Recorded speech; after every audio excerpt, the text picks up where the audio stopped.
Welcome, Luci. How you doing? I'm good. How are you? I'm good. Good. Good. Thanks so much for having me. Yeah, thank you for coming on. Okay. I guess introduce yourself and tell us a little bit about you. Yeah. Okay. Well, I'm Luci Power, and I almost went into my whole introduction spiel that I do on my own YouTube channel, so I think I probably should because it feels natural. Yeah, go for it. I just say I'm Australia's #1 fitness model, escort, award-winning content creator, porn star, and naked news reporter. Yeah. Yes. Naked news reporter. Yeah. Yeah. Yeah. And I have my own YouTube channel called the Luci Power Perspective as well. Yeah. Yeah. Cool. Yeah. Cool. Yes.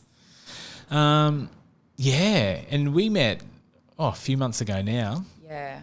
Yeah, it was the start of the year. Yeah. Oh, yeah. Wow. Like Feb, I think. Yeah. Yeah. Doing a content day on the Goldie. Yeah. So that was good fun. That was lots of fun. Yeah. So, I guess you live a pretty interesting life. I have a very interesting life, Yeah. definitely. And even before I started working in the adult industry, I think I experienced a lot. But I am 41, so I'm happy. I'm happy I've experienced a lot, or else I'd be really devastated. You do not look 41. Thank you. It's all the Botox. Maybe that's what I need. Yeah, I actually need a refill. Like, you can see my lines, I need a refill. Yeah. So, I guess in your journey, there's probably lots that you've had wins at, and you feel you've done really well and nailed, and there's probably some stuff where you've could have done that better. Yes, Yeah. lots and lots. Yeah. So, I guess what's a moment in your journey where you've thought, kind of fucked that one up, or I could have done that better? Well, I think most recently I've been having some issues with my ex-husband, and so I'll probably talk about that first because it's like fresh in my mind. Yeah. I think basically the whole marriage was a bit of a fuck up. We certainly had good times, and it's not totally regretful because I've got 3 beautiful children from the marriage, and there were some good times, but overall it was just a big fuck up. And now, since we've been divorced, it's even more fucked up. Yeah. And I think my input in that and the way I fucked up was that I was really bad at communicating. So because I didn't speak my mind and didn't fight back and defend myself, it probably made the marriage worse as well. Yeah. So I wish I had spoken up a little bit more, but I was just afraid of aggressive reactions and stuff like that. Yeah. So how young were you when that relationship started? Oh, God. I met him when I was like 21 and he was 8 years older than me. Young love. Yeah, but he was 8 years older than me, so he knew what he was doing. Yeah. The problem is, and this is probably where I can give advice as well, is we got into it way too quickly. And because I was young and had only really been with some assholes, and I'd had my heart broken before, an older man who came in and swept me off my feet with a bit of money as well, really looked after me, and I fell quickly, and we got married. Well, he proposed like 6 months into our relationship. Yeah, and I said yes, even though I was scared. Yeah. And then there were some red flags already happening, but I just went with it, and we were married a year into our relationship. Yeah. And the first red flag happened before we got married. Then after we got married, I just started really seeing him for who he was, and I couldn't believe I had chosen to marry someone like that. He was very negative, very narcissistic and condescending, and I was like shocked that I had chosen this person. Yeah. Funnily enough, I did something very similar. Oh, really? Yeah. I was married quite young. I think I would have been 21, 22 at the time, and she was 18. Wow. Yeah. It is really young love. But the kind of church upbringing where you, if you want to have sex, you've got to get married. Yeah. Right? Yeah. So, and we were married a year and 1 day after we met. Wow. Yeah. So that's so funny. We're so similar. Yeah, I think we actually got married on our year anniversary. Yeah, crazy. Yeah.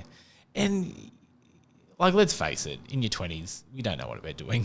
No, not at all. I'm almost 40. I don't know what I'm doing. Yes. Yeah, I agree with you there. I am over 40 and still fuck shit up all the time. Yeah. So I guess, so you got married and then felt like you started to get to know.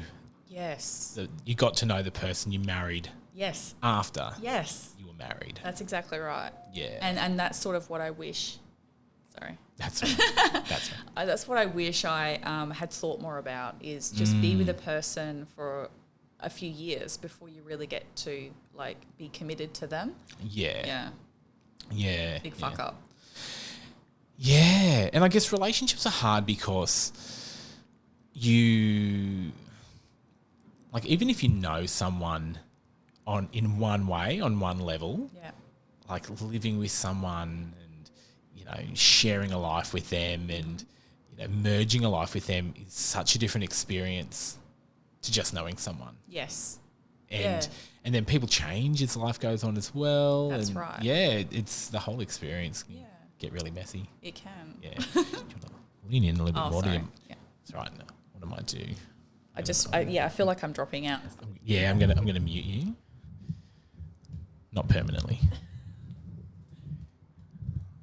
I'll give you a little more height. How are we still looking on there? I'm probably slouching over. I should probably give myself some height too.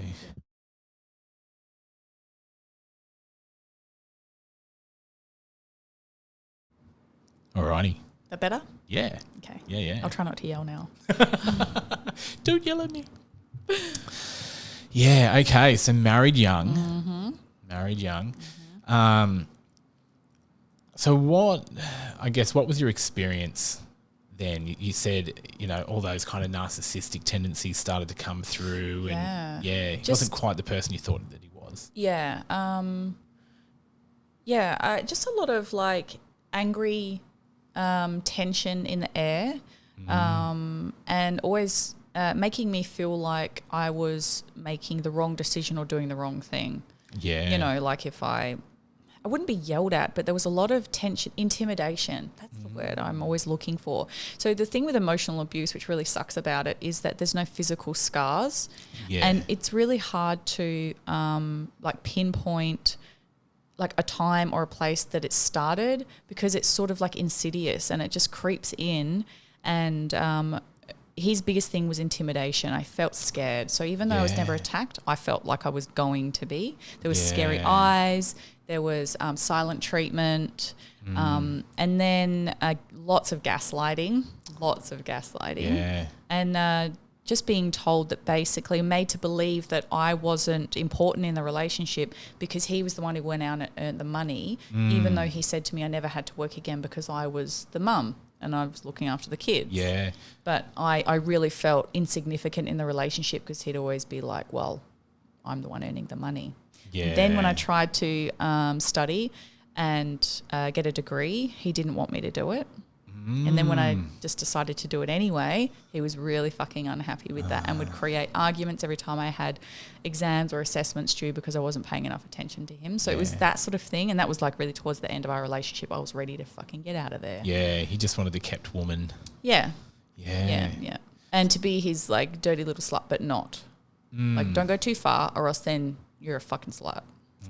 That's what I had to live with. It was really very confusing. Yeah. Yeah. So, when did you have your first kid? Like, I was 24. Yeah, so it was a couple of I fell pregnant. I realised I was pregnant actually on our wedding night. So I was already pregnant, yeah. Yeah. Yeah. And that's when we had our first kid.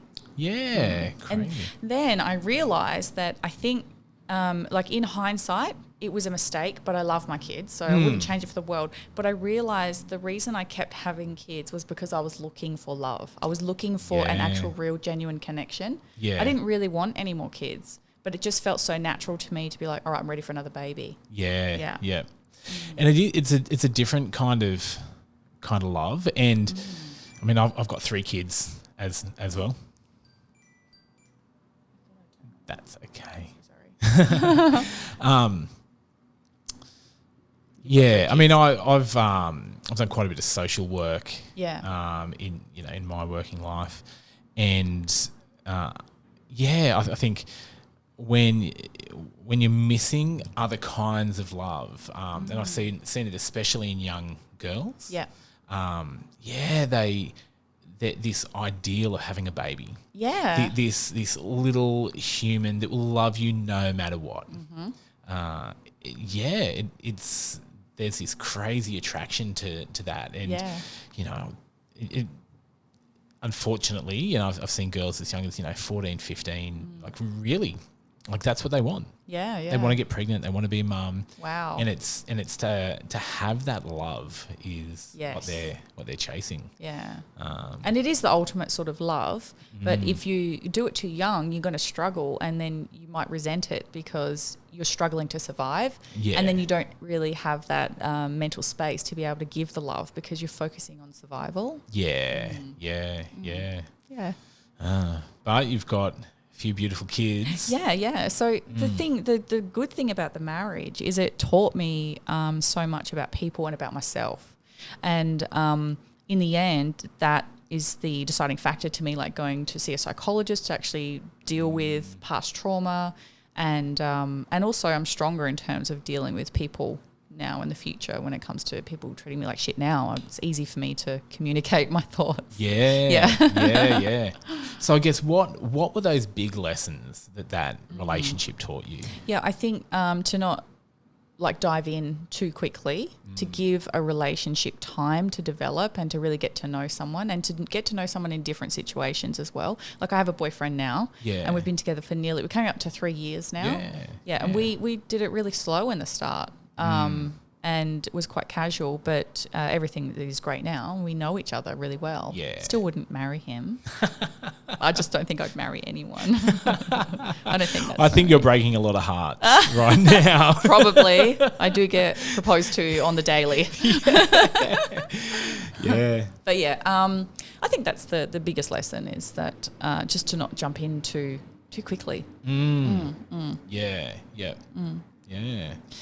Yes, yeah. But I think when it comes to like other fuck-ups and things throughout my life, a lot of it has to do with relationships and friendships and stuff like that. But I think it's just because it's easy to fuck up because humans are so different from one another. And like we were talking about before, over time people change and they grow. And it doesn't necessarily mean you're always going to change in a positive way too. So I think relationships are really challenging to deal with. No, they are, and you're right, because it's not just if it's us as an individual doing something, if we're building something or doing a renovation, we're knocking down a wall, it's just us, and we fuck something up, it's us just fucking something up. But relationships, they're multidimensional. That's right. There's so much emotion involved as well, so you can't control that.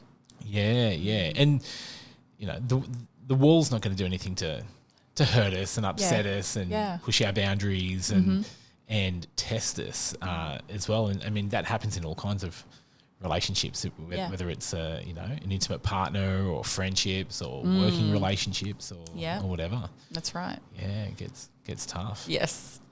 So what about some friendships? Like where have things gone wrong there? I have one in my mind where I know I fucked it up, but it's not to the point where I would go back and try to repair it. So I was friends with an old coach of mine. We were best friends, but she was quite full on and in your face and slightly like narcissistic and self-centered. But I really was drawn to her vibrancy and her energy, and she was just so attractive to me that way. So this is a bodybuilding coach? Yes. Like a fitness coach? Yes. Yeah. And we were best friends, and I was married at the time, and my ex-husband didn't like her because they butted heads because they were both so narcissistic. Although I did allow us all to have a threesome together, which was interesting. Fun. But I think they both forget that. Who was the boss there? Me. They had to do what I said. No, so two narcissists would not have liked that very much at all. No, I think they both just liked me so much they wanted to keep me happy in that situation by letting it happen, you know. Yeah. And but anyway, so this friend, after the marriage ended, she introduced me to another guy, and with the intention of setting up a threesome. I didn't realise how close she was to him because she kept that very private. Yeah. And so anyway, we didn't end up doing the threesome because things just didn't happen. But that guy and I became very close and we fell in love. And he did ask her permission for us to see each other without her. But she was like, oh, yeah, fine, that's fine, whatever. But I could tell she was very upset, but she wasn't honest about it. Yeah. So I continued seeing him, and in the course of all of this, I withdrew from her because she was becoming quite nasty, and that was fine.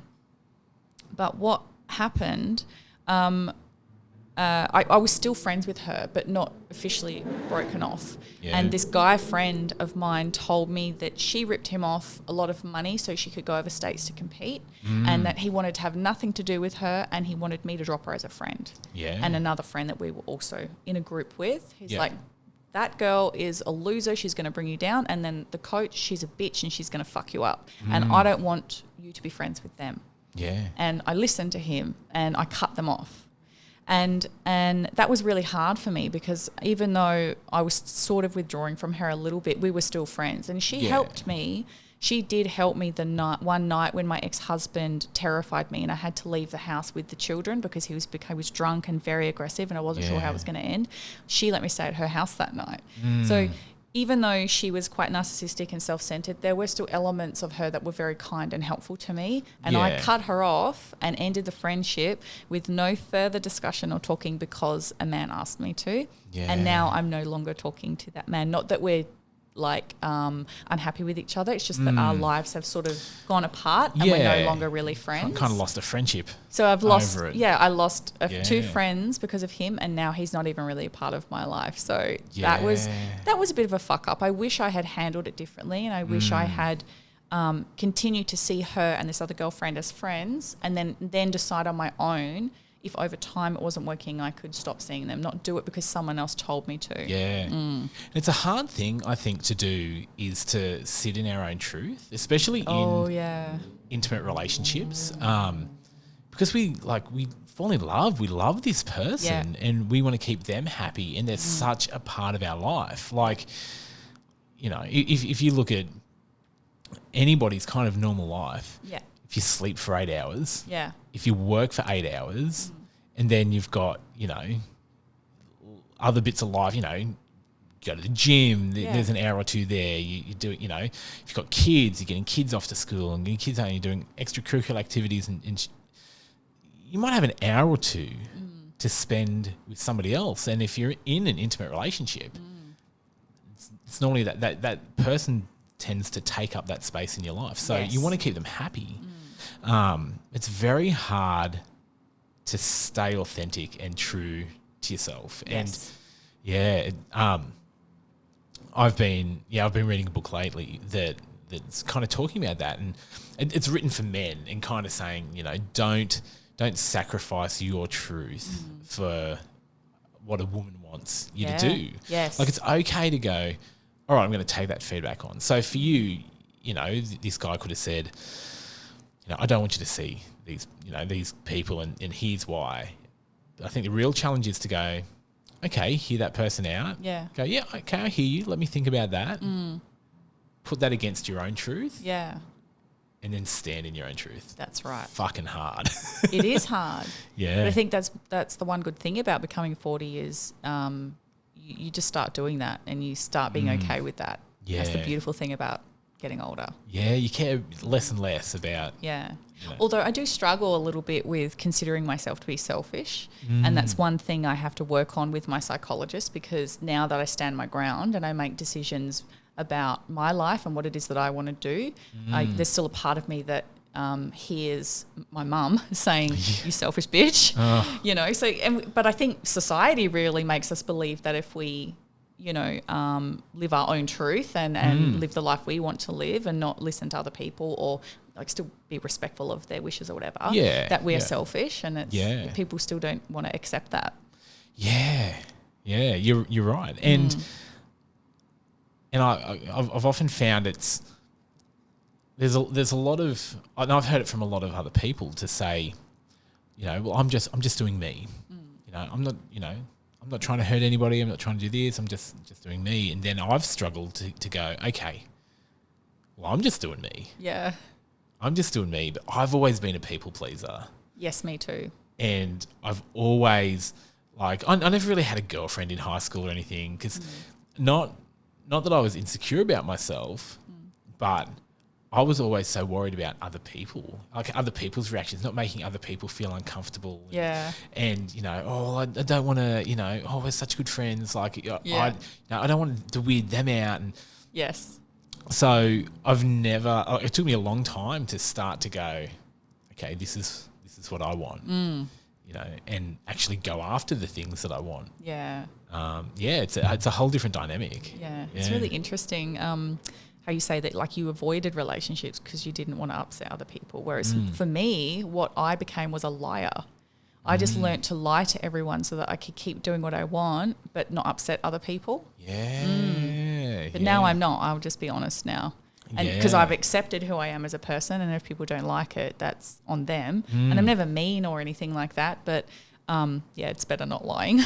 Yeah. And, I guess I went through an experience. So I mentioned before, I kind of grew up in church, and my childhood was very two-faced. It was very, home life was a little bit shit, but we were so heavily involved in the church community and being front and center with in some ways in that church community.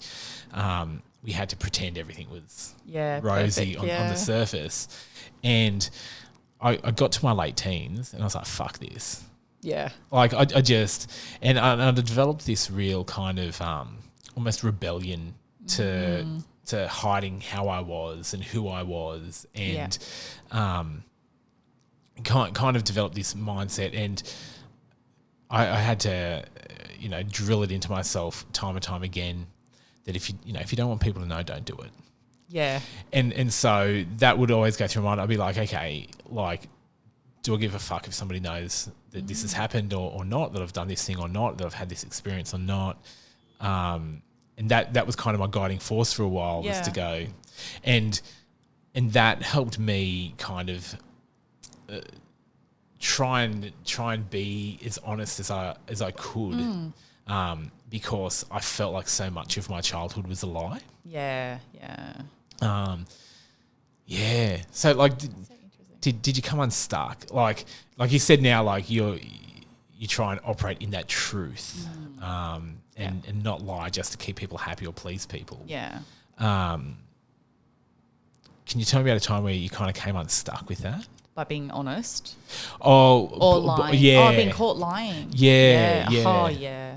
Because I think for some people, and I've seen it happen in my life. Like, I think a lot of the time we don't lie to hurt people. Yeah. We lie because we don't want to hurt people. That's right. And then we're ashamed of our behaviour. Yeah. And then the real hurt, well, I mean, it would hurt either way. But there's then this hurt in feeling lied to. Yes. So.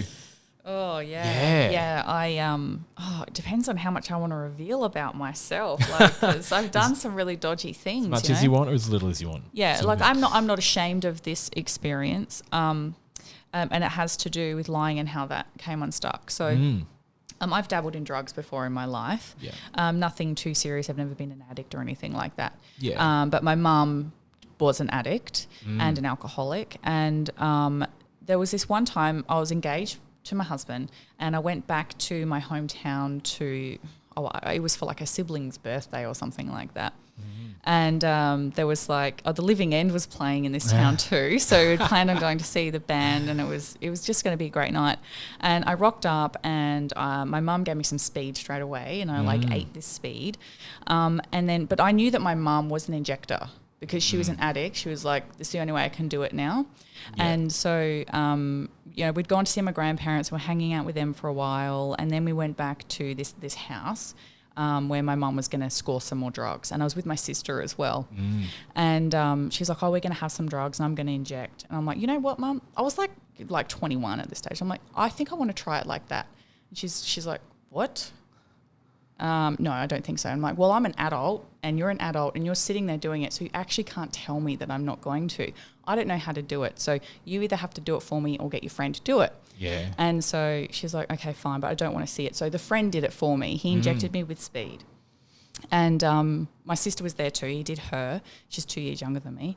And it was a great experience, you know. It was a nicer feeling than snorting it or eating it or whatever, however you do it. I can't even fucking remember now. Yeah. And, yeah, it was good fun. And it was a non-event. And me and my sister were like, we're going to do this all the time. This is so much better than every other way. Like, we're drug addicts and we've hardly even done it before. Yeah. And I never did it again. But I lied to my husband about it when I went back to Adelaide. He's like, so what did you get up to? And I just spoke about, having drugs, but not like that. Yeah. But for some reason, he said to me, did you inject? And I think it's probably because he knew that my mum had been like that. And I was like, fuck no, that's horrible. I would never do that. God, I can't believe you asked me that. And then moved on, right? A year later, my mum's husband at the time was breaking up with her, and he emailed the whole family to say that, to like basically dob her in to say she was a drug addict, and not the whole family knew. And my husband was over my shoulder reading the email, and he's like, that just like brought back a memory. Did you actually like really not inject? And I don't know why for the life of me I decided to be honest with him at that moment. Yeah. And I decided to be honest, and I said I did. And that was a moment where I wanted the marriage to end, because he flew off the handle. Later on, he said it was because, one, he thought it was disgusting what I did, but that's the sort of response he gave to me in terms of anything I did that he didn't agree with. Yeah. Didn't even have to be that extreme. Yeah. So basically referred to me as like a disgusting, dirty prostitute, which is really funny now saying the word prostitute because I'm an escort. But he was like, were you just laying there and like guys are fucking you and like just you're just like vomiting outside? I'm like, really, you have no idea about the experience, but no. But really he was hurt because I'd continued to lie to him for a whole year about it, and he had lost a friend to a heroin overdose around the same time I did it, actually. And I think that might have been one of the main reasons I decided to lie. Okay, because you didn't want to I didn't want to hurt him. I didn't want him to feel sad that I had decided to do something that had killed his friend, but it was a different drug also. But yeah, that lie, really did not go down well at all. Yeah. Do you think you were trying to burn the bridge a little bit? Possibly, yeah. I definitely tried to sabotage the marriage a few times because, and that's what I'd done in previous relationships in the past, is if I really wanted out and I didn't know how to say I want it out, I would cheat on my boyfriends or do something that I just knew they wouldn't agree with, and they'd be like, well, she's no good for me, bye-bye. Yeah. Yeah, and I think I was trying to do that with him as well. Yeah. Didn't work that one time. Yeah. It just gave him more reason to hate me for the following 10 years. Yeah. Wow. Yeah. So after that point, it was still another 10 years of relationship. Yeah. Yep. Yeah. Wow. Yeah. And that was used against me the whole time as well. Yeah. But lying, lying was like my coping mechanism for my whole adult life, and I just didn't realize I was not compulsive liar, but I didn't realize how much I would lie until after my marriage. Yeah. And I was seeing this guy that I was talking about. We were very close, and he helped me a lot with a lot of psychological concepts and thought processes in terms of marriage and how you deal with things. Yeah. And he was just like, no, you're a liar. And he said it in not a mean way. He was just like, look at your behavior and look at what you were doing, and I'm not saying judging you for being a liar, but that's been the way that you coped to get through things. So yeah, that's some of my fuck ups. Yeah. Isn't it like, it's good to have people in our life, even if it's just for those short moments, that can shine a spotlight on that that stuff. Like I I mean, the whole reason I'm doing this podcast is because I'm a massive fuck up. Yeah. I can't wait to hear more of your fuck ups. There's lots. And but I've got this real genuine want to want to be better. Yes. And you know, like I was going through even just something a few weeks ago, and I showed a mate something, and I was like, be honest with me about my response in this. Yeah. Like, am I being an asshole?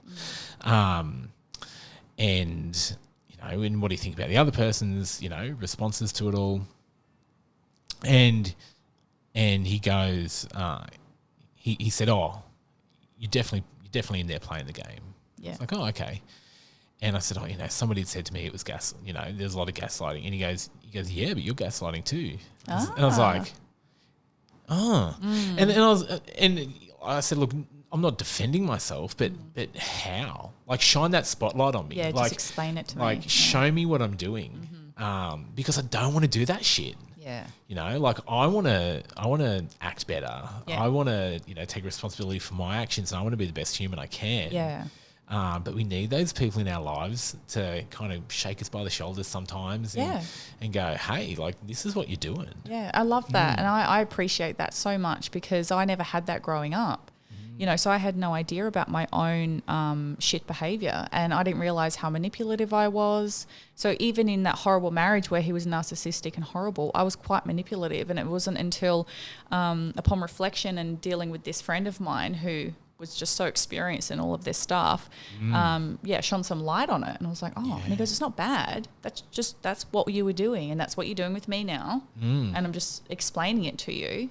And, you've got to stop doing that. Yeah. I'm like, okay. But, like, good on you for, I guess, it's a hard thing to hear, that stuff. Yeah, it is. But I think, it takes a strong person to be able to go, okay, like, let me digest that and let me have a look at myself. Yeah. And then, you've obviously worked hard at changing that in your life. Yeah, and I have.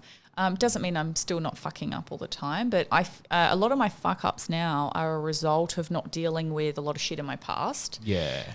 And so I have a lot of coping mechanisms to get over anxiety, and my go-to is usually like drugs or alcohol or excessive fitness and attention seeking and things like that. So I just fucked up recently. Like over the last couple of weeks, and probably due to like communication with my ex-husband, that sort of triggered some bad stuff. Yeah. But because of like lockdown and all of this COVID stuff, it really created a lot of anxiety and suffocation, not earning the money that I need to earn or being able to like take the steps I want to grow in my career. I just found myself drinking alcohol every day again. And it wasn't a lot. Like I wouldn't get drunk, but I wanted it every single day, and I was having it at lunch. Yeah. I was having a shot of Fireball at lunch and then going and having a nap. And, I might... Fireball's so good. Oh, it's so fucking good. I would have one right now, but it would be for different reasons. Yeah. It'd be for fun reasons. But I like things like that, and then just taking drugs. Like I've been wanting weed, and then it gave me a panic attack for the first time on Friday night. I can talk about that. That's another fuck up. Well, that was my near-death experience, which is on my YouTube channel. I saw that. I saw that. It was either yesterday or today. I saw that pop up, yeah. But what's funny is I spoke to my psychologist about the drinking, and I had been taking some uppers as well to give me energy because I noticed everything was really hard to do, and I have a lot of businesses that I'm trying to run. Yeah. And so I was drinking and then taking uppers, and then like sex, lots of sex as well. Sex is a big thing for me too because it just feels so good, It's a great way of avoiding shit. So I was talking to my psychologist, and she's like helping me through it. I'm like, oh, okay, that's really good. And one thing she said was, that's just your coping mechanism for anxiety. We've got to deal with this and blah, blah, blah. We've got a bit of a plan. And then that was like Thursday. And then on Friday, I decided to have my near-death experience with an overdose of weed. So how did that happen? Oh, my God. So I just ordered some brownies from someone, and I'd never ordered from her before, but I trusted her. I had just eaten too many without really waiting to see the effects after a little bit first. Yeah. And I consumed way too much, and I had like a severe panic attack. I thought I was dying. I literally thought I was dying. There was one point where there was everything was caving in on me and I felt suffocated. But instead of it being like black, it was a white light. It was bright light, so fucking bright. I was sitting on the toilet naked, almost vomiting and pooing at the same time, not knowing what the fuck's going on with my life. I was hallucinating as well. Like I was envisioning like a cross on my body that was burning me. Wow. This is the experience I was having. And I could hear my boyfriend, he's like, are you okay? Because I'm like moaning and groaning and I'm like trying to reach up to the handle of the door to the toilet and everything just went white and I felt like I was fading away. Yeah. I thought I was going to fucking die. That like light at the end of the tunnel. Yes. Like, come towards the light. That's what it almost felt like. Yeah, it was crazy. horrible. And so this is after just talking to my psychologist about, I've got to stop like using drugs as an escape and all that sort of stuff. And I don't do a lot of weed. I don't do a lot of drugs. But the issue is that when I'm feeling a certain way, I go to it because I'm feeling a certain way and I need to fix that feeling. It's not because, hey, I feel like getting high, like there's nothing going on with my life. I just want to get high because it's fun. And that's what the psychologist said. Yeah. She's like, do those things. That's fine. But do it because you're choosing to do it, not because you feel driven to do it to fix something. Yeah. Yeah. But, and look, something I'm learning at the moment, I think one of the hardest things that we can do is sit with feeling shit. Yes. Fuck. Yeah, what do you do with it? I hate it. Yeah. And I'm a resolver. So for me, like if you and I had an argument, I just want to fucking sort it out straight away because I don't want to sit on like that fucking negativity and it makes me feel like shit and maybe it's something I've done to upset you and I feel just shit about myself. So if I sort it out and you know, we're all good, then I can stop feeling shit about myself. Yeah, yeah. But I've learned the hard way, like not everybody processes things maybe as fast as I do. That's and right. People need different, like sometimes people just need to be left alone. Yeah. To think about it for a bit. Yeah, to get their side done and it fucking kills me. And so yeah, I guess I haven't found like an escape hatch, so to speak, but I get it. Yeah. I get it because feeling shit sucks. Yeah. And just that sitting with uncomfortability is hard. Really, really hard. Really hard. And I've always medicated myself through that, whatever it is. But like I'm better these days sitting with it. Yeah. And I think the problem is just being busy helps distract you too. But it's just that's another thing to distract you from sitting with being uncomfortable or feeling sad or whatever. There's a lot more at the moment, I guess, to flare our anxiety as well. Oh, so much more. Like I feel a bit shit, you know, us talking about lockdowns and all that kind of stuff. I mean, because we're not even locked down right now in Brisbane. Yeah, I mean, up in Queensland, we've had it pretty good. We have, but it's still tough. It is tough. Yeah, like recently I have just kind of wanted to not run away, but you get that, you haven't travelled in so long. Yeah. Places for me are an important thing. Like, so there's places that I feel are very healing. Yes. South Island, New Zealand, like fucking magic, that place. Yeah. Byron Bay, like places in Adelaide that mean something to me.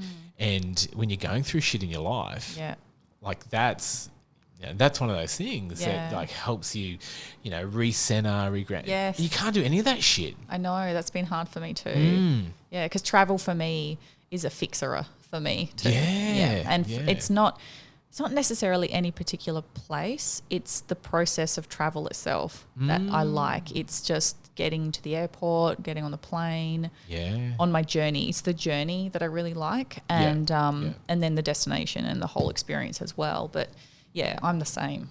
And because I travel alone, because I sort of work as well as travel at the same time, so it's half work, half holiday or experience. And I like to be alone. I like to absorb things and do whatever I want to do and think about whatever I want to think about. And I just haven't really had that. We're all kind of off kilter a little bit. I think. Definitely. And I think it's affecting everyone, and it's really sad, and people are fighting about silly things, and everyone's getting opinionated. But like ultimately, my life is my life, and I just think I care about myself and my kids. And I try not to get too involved in politics, and I don't even watch the news anymore because neither do I. Fake news or just the way that the media, reports all of this stuff annoys me, and I don't trust it. Ever since the whole coronavirus thing, my level of trust for humanity, or not just humanity, not humanity, that's not the right word. My level of trust for just anything, particularly the media and the government, is so low right now. I've wanted to escape Australia for the first time in my life. I have not liked my country for the first time in my life. Yeah, and we're a bit of a laughing stock at the moment. We are, and it's embarrassing. Yeah. I listen to a lot of podcasts, and that's kind of how I absorb a lot of information. I don't watch the news or mainstream media as well. I normally find out about lockdowns or something from my ex, as far as, like kids not being able to go to school or something like that. Like I kind of rely on other people to feed me the information. Yeah, me too. But yeah, it's been an interesting. Have you had any fuck ups like caused by coronavirus or during the coronavirus period? Yeah, I think so. My day job, I'm considered an essential worker. Yeah. And, I work with disadvantaged youth and kids. And especially at the start of it, when we didn't know what it was. Yeah. There was lots of fear. Is this thing going to, kill anybody that gets it? And, all the, how at risk are we? Yeah. And other people in my world were locking down. Yeah. And really kind of just no one's leaving the house. Online grocery orders delivered to the door, like really locked down. And here I am. I have to go to work. Yeah. The mum of my kids is an essential worker as well. So my kids had to go to school. Yeah. And it wasn't really I guess my fuck up in it was my response to everybody else, where it was hard because I was the risk. Yeah. Yeah. Because you're out there. I'm going into a workhouse that has a dozen staff and a couple of young people living in it, and having to go to stakeholder meetings and do all this stuff where I'm interacting with people face to face. My kids are going to school with, it might have been 100 kids instead of 1,000 kids. Yeah. But yeah, I think, I had a lot of tension in my life. Yeah. Because, I was the risk. Yeah. And not knowing what it was. Yeah. Now, I don't know. We're pretty blasé in Australia, and especially in Queensland, we're like, definitely whatever. Like, give me COVID, I'll just get 2 weeks off work. I know. I still feel like I have that attitude, and I think, I don't know. Part of me thinks, maybe I need to consider it more deeply, and be more considerate of what the potential danger really is of it, but I'm sort of like just really blasé about it, and I think it's because I haven't experienced it, and I have this attitude of because I'm a woman, right? And so when we get sick, we still have to fucking show up.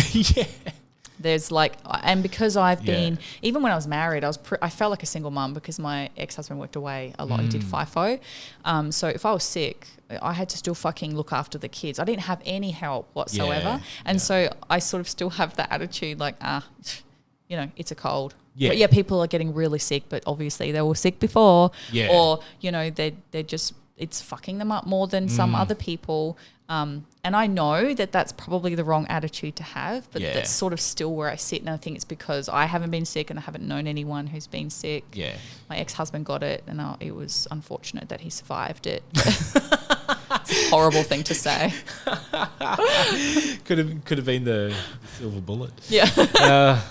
But I think as well, like, we all want to experience life as normally as we can. Yeah. And we are pretty lucky to be in an environment where we kind of can do that. And if we sit there and freak out about what this thing is and this variant and that variant, it then erodes our quality of life. That's true. And I mean, it's either like Lifeline or Beyond Blue. A few weeks ago, got the most calls to the suicide prevention line ever in a single day. Oh my God, that's terrible. Yeah. And this is these are the not talked about effects of this entire situation. The suicide rate spiking, the mental health issues, the people that are locked down. Bottle shops are open. Oh yeah, I know. Bottle shops are open and gyms closed. Like, what the fuck? I actually spoke to Tony. Oh my God, hold on. I've got a mental blank. Tony Doherty, who owns the gym down at Melbourne. I had a conversation with him about it.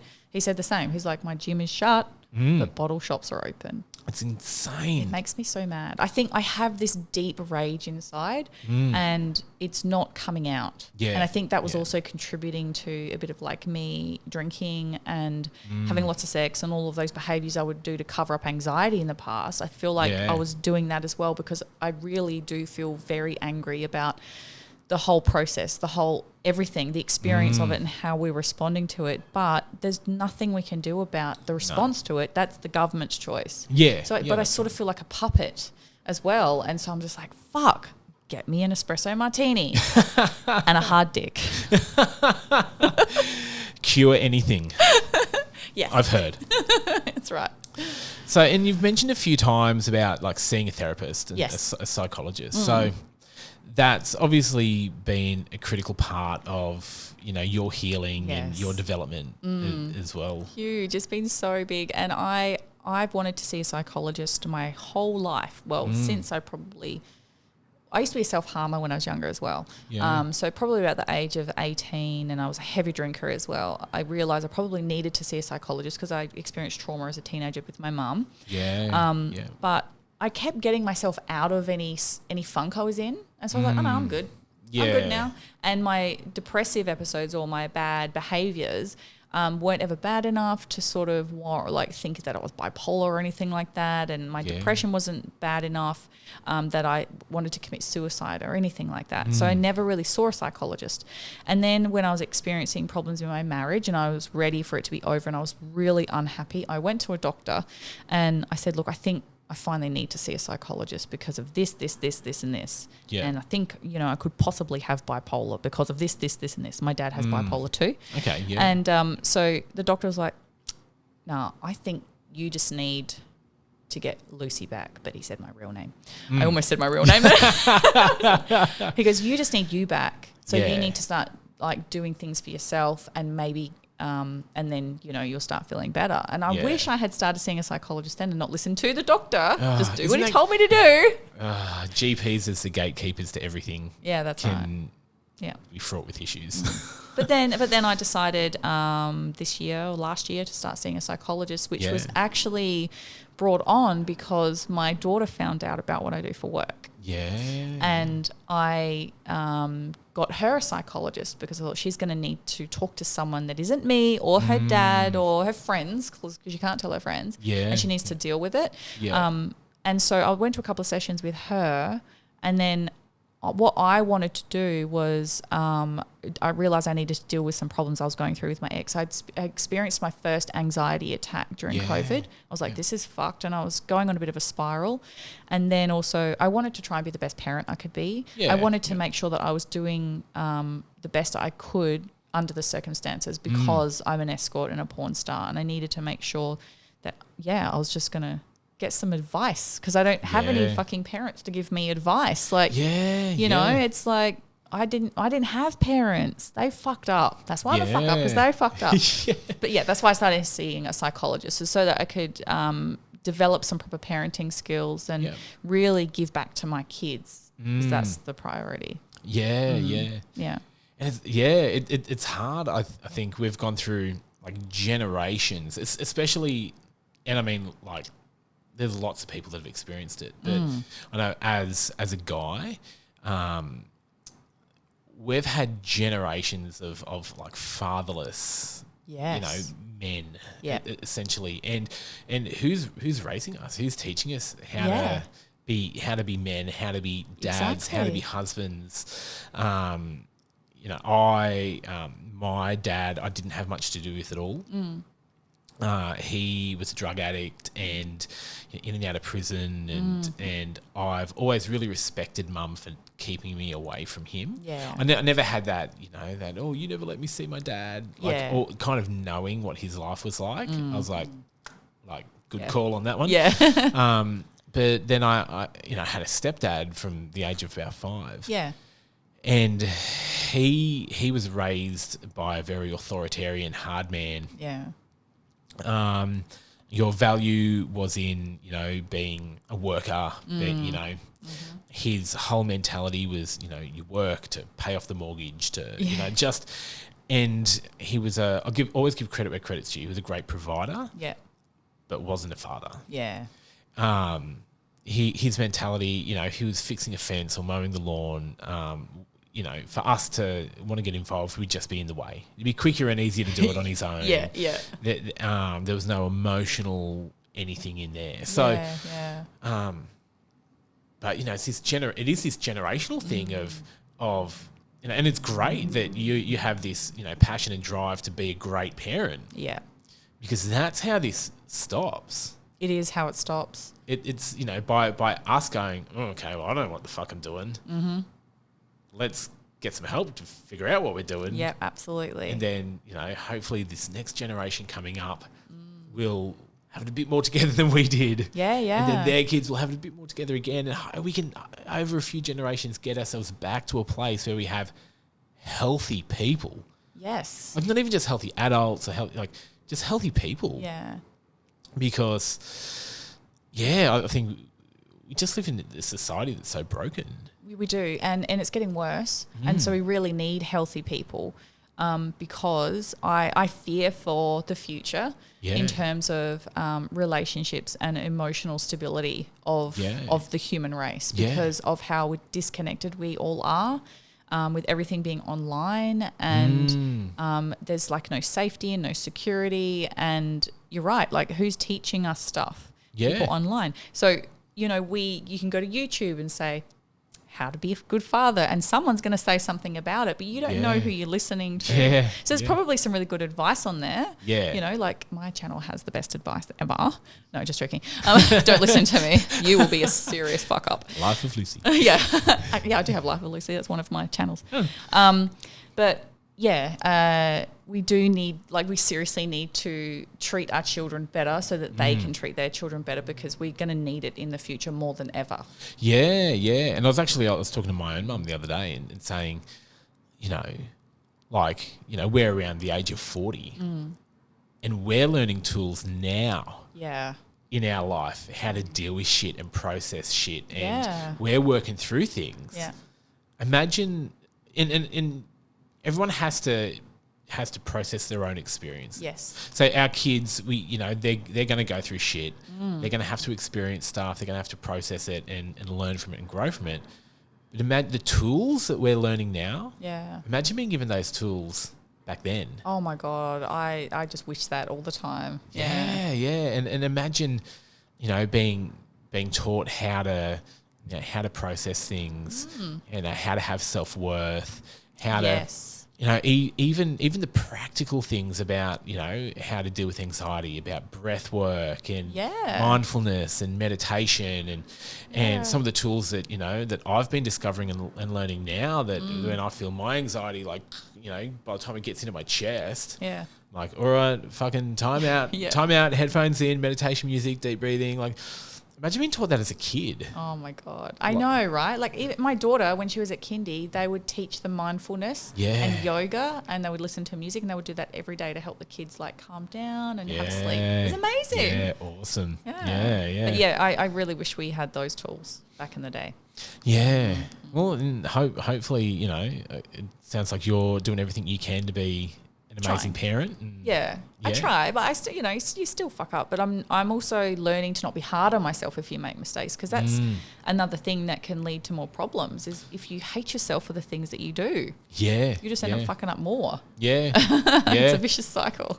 And especially like we talked about before, you want to avoid that negative feeling. So if you're inflicting that negative feeling on yourself, like there's not much you can do to avoid yourself. Yeah, that's right. And you really need to learn self-love and self-care moving forward, definitely. Yeah. So if there's people out there facing the same kinds of things that you have, what would you say to them? What advice would you give to them? I think the first bit of life advice that I like to give people is to be authentic. And if you don't know what that means, learn what it means to be authentic. Yeah. Because if you really do live your truth and you accept yourself for who you are, whether it's like someone who's really raunchy as a person and explicit like myself, or whether you're like a librarian or an academic and that's your life. Probably the raunchiest. Yeah, they are actually. That was a bad example. That's why I didn't say teacher, because they're just as bad too. But it's just about self-acceptance, because if you can really accept yourself, it's much easier to move forward and also accept others and not be so judgmental and stuff, and to be happy. So like the goal for me is to be happy. Yeah. No matter what I'm doing. And so, but I think self-acceptance, that's where it starts. Yeah. Awesome. Yeah. Well, thank you so much for coming on. And thanks so much for having me. Yeah. Opening up and diving into that stuff. Oh, I know. It was so like deep and scary. It's out there now. But I think there's a real beauty, we had this conversation before about that beauty and vulnerability and authenticity and just being real. I love it. Yeah. I definitely talk about being real all the time. It's in this world where there's so much fakeness.